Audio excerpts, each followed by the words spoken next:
Then we'll end with a Q&A and conclusion.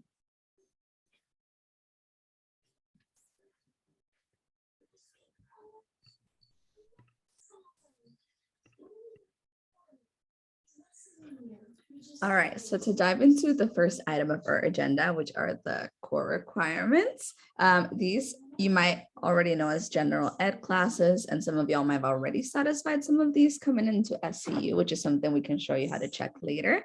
But as these are requirements or classes that basically every student at SCU has to take, regardless of what major or school you're in. This might change a little bit, so that's something that you want to check in with your advisor when you meet with them.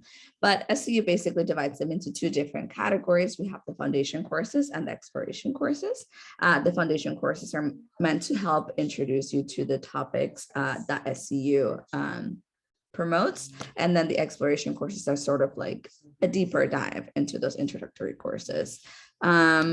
We always have a little side note for first years there that they are pre-registered. I don't think that they apply to you, but we can always go ahead and check if you've been pre-registered for any of your courses already.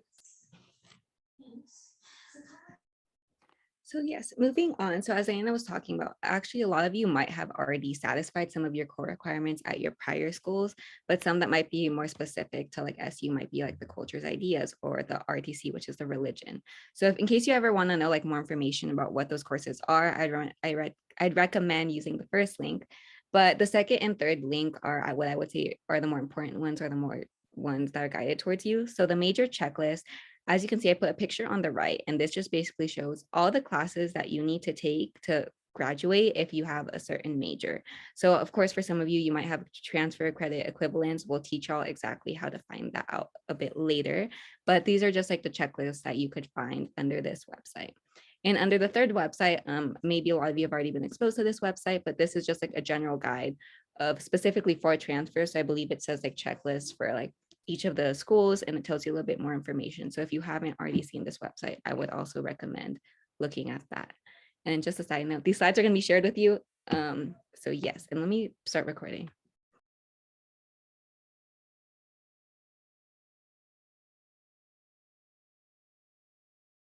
And with that, we will start on our first resource, which is Course Avail. Also, Catherine, I'm pretty sure one of us is already recording, so just double check, but no worries. So this is a resource that we are going to use for building class schedules. You might have had a resource at your other college that does the same thing, but here it's just called Course Avail. And again, this is where you can build class schedules, check availability of classes or of seats within classes, and view what classes are available for the given course. And I gave y'all a key. MWF is for classes on Monday, Wednesday, Friday, and then TR stands for Tuesday and Thursday. And so you'll find these on the My SCU portal online, and you just scroll down underneath the Ecampus tab. There's a Course Avail tab. You click on it, and it shows you all this little search bar and search engine. And I will click through and show y'all. So here you will get a filter of all these different things that you can look for, whether that's the certain school you're looking for or a certain core, like we're going to talk about later, or if you want classes that only meet during a specific time or on a specific day, you can find that they're here. And on the right hand side, I'll show y'all just how to do that. And then this is just a drop down list of all the cores that SCU has. And moving on, I'm going to give y'all an example or how to add one of the classes to your class schedule. It is very important to know that this is not the place where you're going to actually set your schedule. It's where you build your schedules and then transfer it to Ecampus, where you will actually have your little list. Dan will go over that later. So in that little search bar, I searched RTC1, which is the religion, theology, and culture. And I clicked it and it shows up as a core. Next, if I press search, it'll give me a drop-down list of every single class available underneath that given core.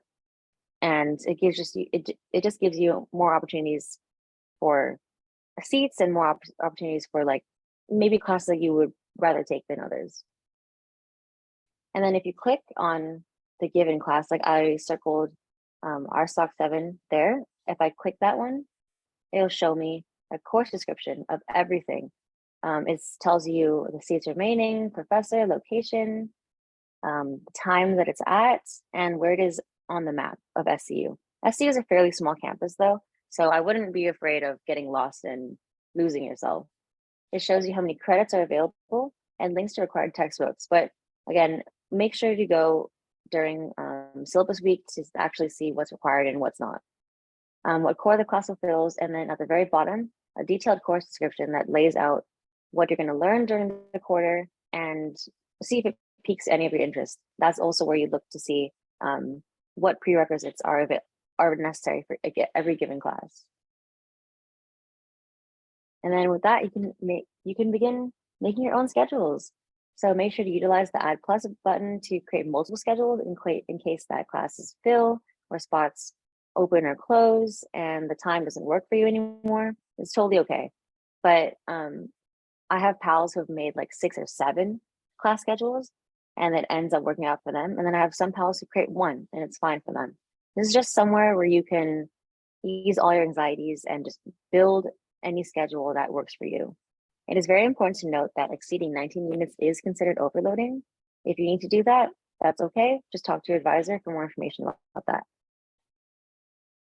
And then I gave y'all 2 schedules that I made during the time that I was making this presentation of every single class that you can take. It's 4 cores in the beginning and then more towards the end. But it just depends on where you are in terms of like what you're filtering into. And then it's very important to note that you should save these codes for later, as I will describe in the next slide, that each code here, or each class code corresponds to something on Ecampus, which is another website that SU uses, where you can actually put the class in your shopping cart. And that's where you will be able to actually submit these into SU, and then like it'll pop up on your Ecampus page, which is like the official page for every portal and everything. That's like super official. And then I gave you all 2 pathways on 2 and 3 on how to access these places, so you won't get lost in terms of finding all these, because I know it's a lot of information, but it's okay. Y'all got this. Okay, and now I'm going to be talking to y'all about like what course evaluations are at Santa Clara, just because I'm not sure if you had a similar platform at your old school, but this is basically a platform that shows you if you fit with the right professor or with the right teacher. Like it gives you kind of not like a rating on if the professor is the right one for you. So I'll actually give you a live demonstration for this one, just because it can get a bit confusing. So if Maddie, if you can click on the link. So as soon as you click on this link, it's going to take you to like your portal. Just make sure you sign in. It'll take you to the website. There's also another way that you could get to this. It would just be like on your SU portal, like when you just log in. One of the little tiles is going to be black and it's going to say course evaluations. Yeah. And Maddie will show you that's course avail. So that's the one she did earlier. And then if you keep on scrolling down, course evaluations is right there. So that's another way to get to it. So let's say, for example, I'm looking and I planned out my schedule and I'm looking to take RSOC 7 with Daniel. And I want to see like, how is this professor? I would just search it up. And then I'm not going to lie to you, the website does get a little bit confusing. As you can see, there's other classes that he teaches that aren't the one I was looking for, but I would just obviously filter through them and click the South and Southeast Asian tradition one. And then it will take me to this 3-page PDF. So it looks a little bit weird at the beginning, but what I want you to pay attention to is at the top, it says that the response rate is a 71%, meaning that 71% of the students who took this course did this evaluation. That's why we kind of guide you towards course evaluations, just because a lot of the students do have to reply to them. So it kind of gives like a better perspective on that professor. So on the left-hand side, you can see several different types of prompts that students are asked to fill out. And then on the right, it's like a mathematical breakdown representation. So that can get a little bit confusing. So you would just like scroll down to the third slide of the PDF. And you'll actually be able to find those exact same prompts. And then on the right, it would show you the averages. So unless you really care about like all the nitty-gritty details about it, I would just recommend go to the third page of the PDF. For me personally, I like number 7, like getting provided like useful feedback on like my essays or on my projects. And I would normally go with a professor who would be like more on the strongly agreed side for this.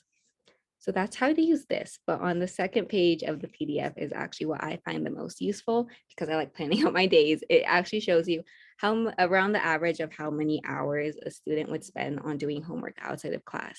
So this is really helpful because you get to see if all of your classes are like in the higher hour range, maybe you want to switch them around and push some forward to a later quarter. So your schedule would be balanced out. But something I did want to just like let you know is that some courses naturally take a lot more time since most of you are going to be taking upper divisions as transfers.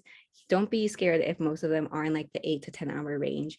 Everyone works at a different pace, so know your strengths and weaknesses. And then also make sure to balance out your schedules when maybe taking some core classes with those upper divisions. So Maddie, if you could go back to the slide.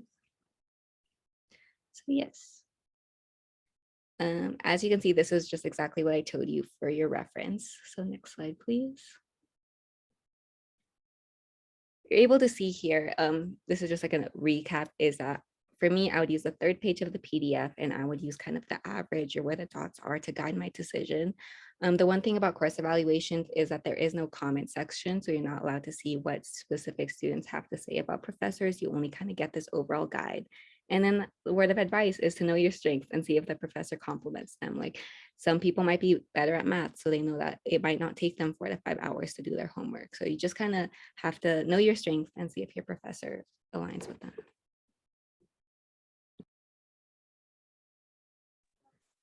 All right, so now we're going to get into our last resource. And I don't think we mentioned this, but the way that we've structured the order of this resource is sort of like the way we anticipate that you would use them. Hopefully starting with your planning resource to like schedule your potential schedules for classes, then seeing if those classes or like professors are of benefit to you, and then actually registering for classes. So Ecampus is hopefully a resource that you've already heard about. It is where you get all of your SCU specific related info, like your email, your student ID, and whatnot. Like the last two resources, this can also be accessed through the MySCU portal. Portal is going to be one of the first tiles that shows up there. And then if you click on that, sign in, then it will take you and display this image to your right. First things first, I believe they also have everybody do this, but in the task tile, they should ask you to both read and accept the online agreement, which unless accepted and like signed, they put a hold on your registration period. So you won't be able to register for classes unless this is already completed. So if you've already done that, that's great. If you have not, put a reminder and try to get it done after this session so you can show up to your advising appointment and register for all of your classes. All right, if we can move on to the next slide. So after that's completed, what I want to show y'all is the academics tab, which can show you your pre-registered courses if you have any, your weekly schedule once you register for it, and also your AP credits / transfer credits from your previous college. So you can check out which credits have transferred and which classes have already been satisfied, so you don't have to take them again. So to first touch upon the My Weekly Schedule tab, which you'll see on the image displayed on the top right corner. When you click on that, and if you click the term Fall 2022, which is the term that everybody's registering for, then it will take you down to both images down at the bottom. If you do have a pre-registered course, it will show up there now before your actual advising appointment happens. And then after you've registered, it will show you your image to your bottom right corner, which is your weekly schedule. And it will show it to you in a sort of like chart way. So it will tell you which class you've registered for, the professor, the location, the time, the amount of units, and all of that important information. If we can move on to the next one. All right, and in that same academics tab, you can also see your transfer credit report. So instead of clicking, if you look at the top right image, instead of clicking the My Weekly Schedule, you drop down all the way to the View Transfer Credit Report, and then it will take you to the image at the bottom, which is going to show you a chart of the classes you've taken in your previous college, the amount of units, and which classes at SCU have been satisfied with those courses. This might be something good to check before you go into your advising appointment. That way you know which classes you actually need and which classes you actually don't. If you're concerned that maybe there is a credit down that is not present there that should be there to satisfy the course, I would always recommend to check in with your advisor, just so that you can provide them with as much information as you can so they can provide the best help to each individual situation and circumstance. Can move on to the next one. But how do we actually register for classes? So there is above the academics tile, a tile denominated as SCU managed classes. This is the tile where you will register for classes for all your years at SCU. And so once you click on that, it's going to ask you to select the term, which would be fall 2022 in this case. Then you will enter the class code or number that Maddie was talking about earlier that you can find in your course avail resource. So if you take a note of that, you can put that into that little box, and then it will display the course name that corresponds to that specific code. You just want to verify that it's actually the class that you want to register for, and then you want to verify that it's open. If it is open, then you can add it to your shopping cart, and then you can finish your enrollment. Up till this point, the most that you're going to be able to do is add it to your shopping cart. You won't actually be able to finish enrollment until your registration appointment, because that's when your actual registration period opens. But if you want to start adding classes to your shopping cart that you know you want to take, you can go ahead and get started on that. If you don't know yet, that's totally fine. Your advisors will meet you in wherever you are in that journey, but that's something that you can take advantage of. So in the bottom right image, I've included some special features that we want to take note of. One of them is where you insert your class number or code. The other one is the key for enrolled, closed, and waitlist status for classes. So if you see a green check mark, that's going to be the class. That's going to mean that the class is open. If you see a blue square, that is going to mean that the class is unfortunately closed. And then if you see a yellow triangle, that's going to mean that the class has a current waitlist. So if any spots open up, you can go ahead and register for that class. Then we also wanted to highlight the very important add, drop, and swap features. So like it sounds, the add feature is when you want to add or enroll a class, enroll in a class for your schedule. The drop is when you want to remove a class from your schedule. And the swap feature is when you want to replace an existing class in your schedule with a new one. If you are thinking of maybe dropping a class and adding a new one, we do always recommend, when you can, to use the swap feature. That way you are eliminating the risk of losing a spot in your current class. You don't want to drop a class, try to register for a new one, only to find out that that one is closed as well. And your previous one is now closed too. And then you have no class to register for. So just try to use that swap feature when you can. It will save you a lot of stress. Okay, and with that being said, most of you are probably familiar with this, but this was just how your classes would look like at Santa Clara if you do click the weekly calendar bubble once you register for classes next week. So of course, what's shown here, your course name, the time, and the location. Something that's weird is that there's like a yellow triangle for some in between your classes. Don't worry about this. It's just basically warning you that you have 10 minutes to get from one building to the other building. And I'm not sure where you went to college before, but Santa Clara is considered one of like the smaller campuses as opposed to like state or UCs. So it is small, so you'll most likely make it in time. The only weird thing I would think of if you're like on the top floor of two buildings, just let them know, let your professors know at the beginning that you might be a little late because you do have courses or because you do have another class. And then it also does not show who your professor is. So you just have to meet them on the first day, or you could find it in like the other calendar view that Diana showed earlier. And now, this is, I guess, one of the most important things that all of you need to know for transfer students, just because you most likely don't have pathways at your other schools. So now would be like the time to pay attention. But so for pathways, what they're considered is that they're considered a mini minor. So what that means is that you do have to take less classes than if you were to take a minor or a major. Specifically, we'll get into the details later. And what you have to do with this is that at the end of your senior year, you have to write a 750 to 1,000 word count essay on these courses that you take for this mini minor.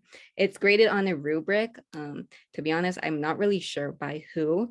I think it's just the pathway faculty advisors, or professors are probably linked to a pathway. That would be like what I would think. Normally it's declared by your sophomore year, but since you're transfer students, I would double check with your advisor, like when do I have to declare this by? I would think it's by the end of this year, or as long as you complete it before your senior year. So how do I know if I need a pathway? And then how would you know how many courses you have to take?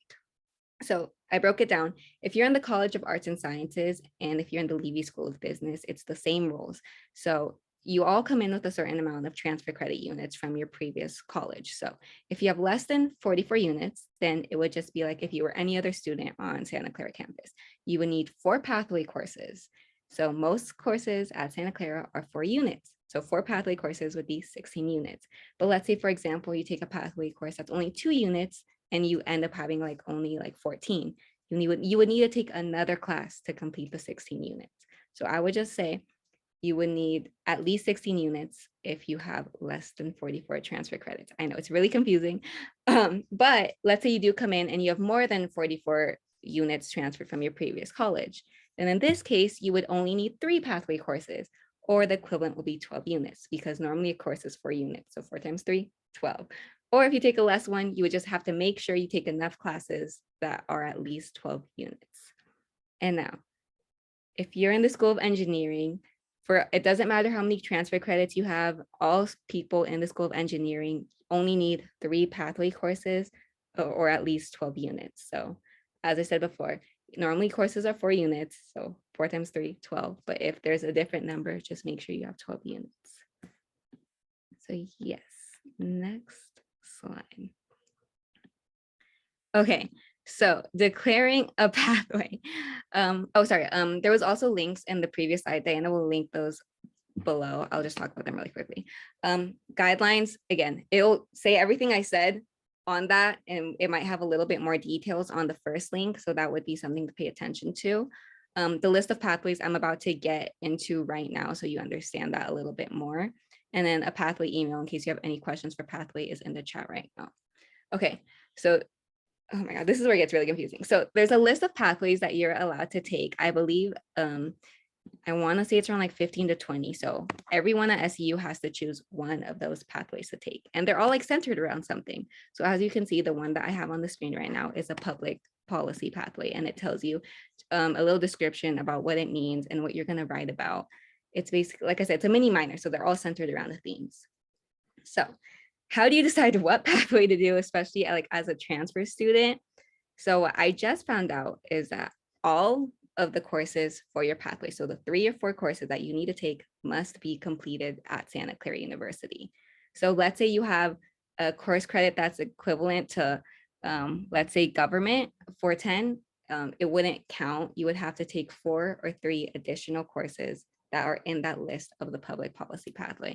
So that's where it gets a little bit confusing, just because you might have already had credits for some courses that might be considered a pathway, but unfortunately, they all have to be new courses. So what I would suggest is that I hope most of you have seen a checklist, or maybe have started thinking about what classes you need to take versus on like what you've already transferred over.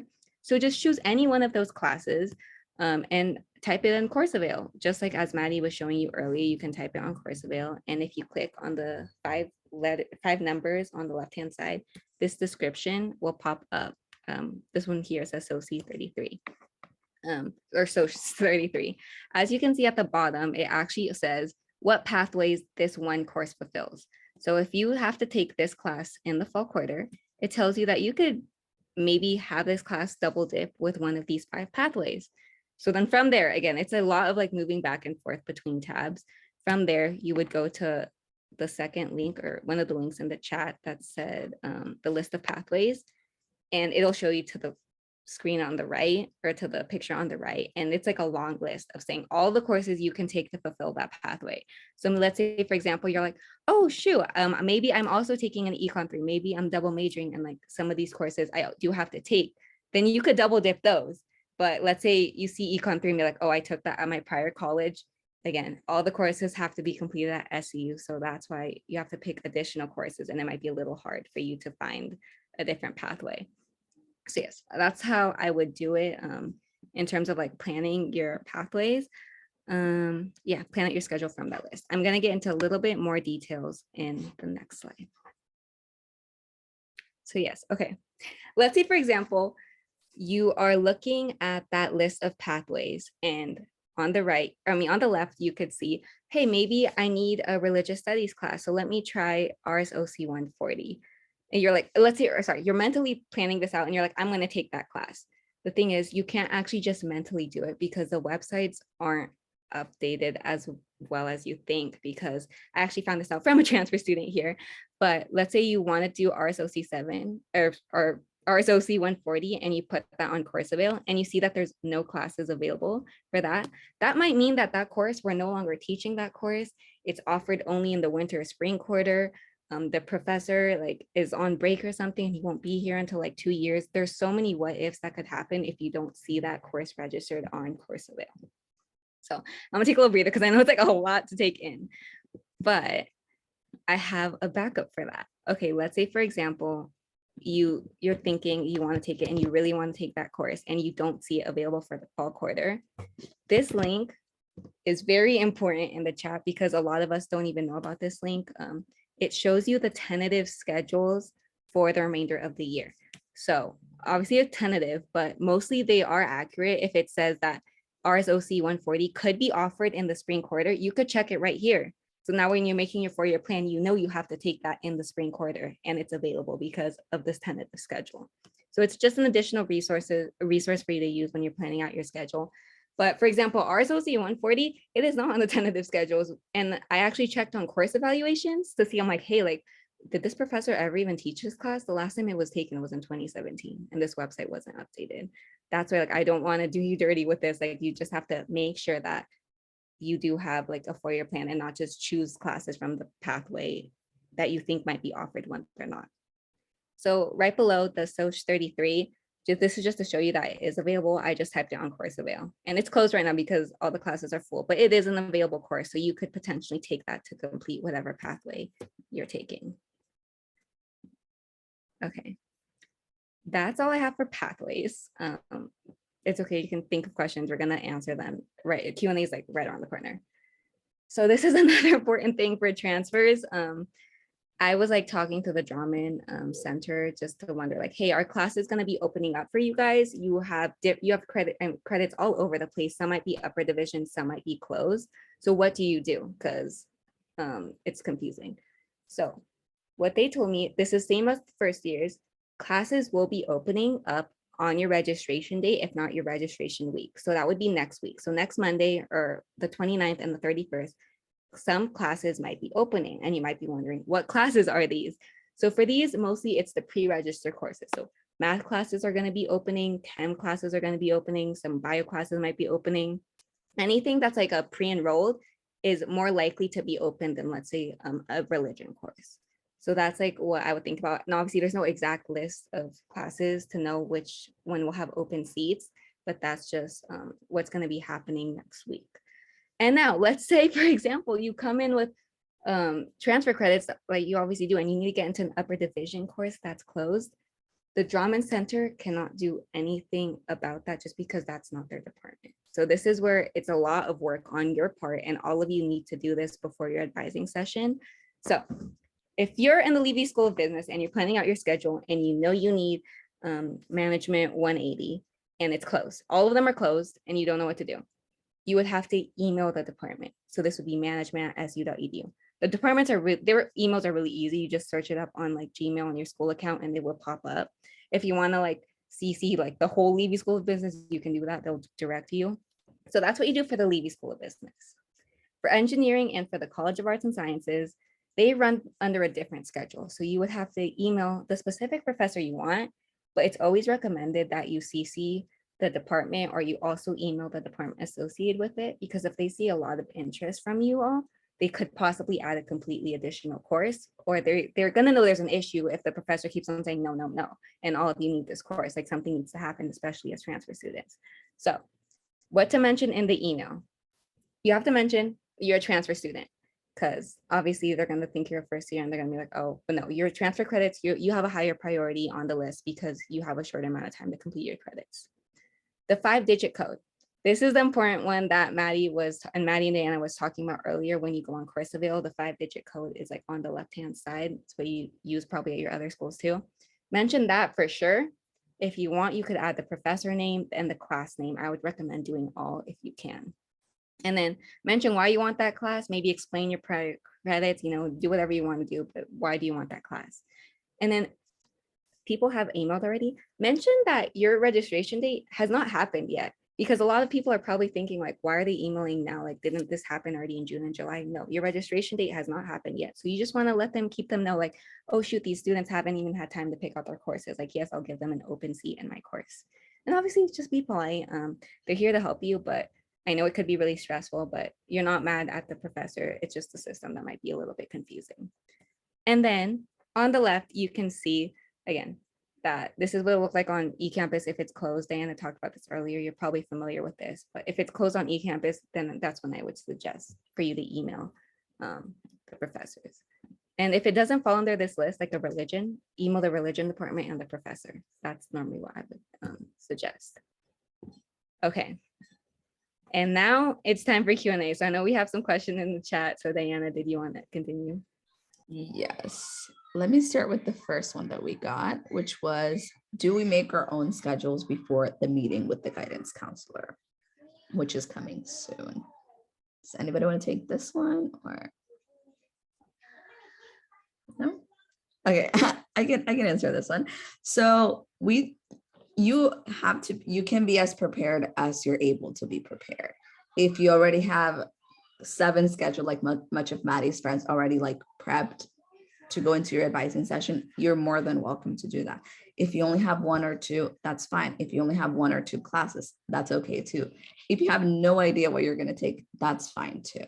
I think the main thing that you have to remember is that your advisors are there to help you and to meet you wherever you are in the journey of figuring out your schedule.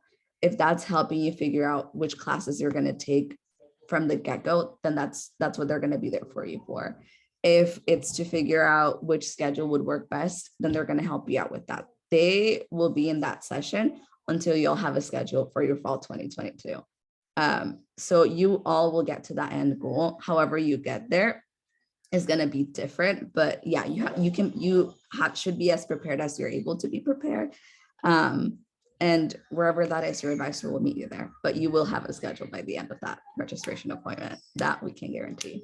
So I will also stop recording so that none of y'all's questions are up in our YouTube.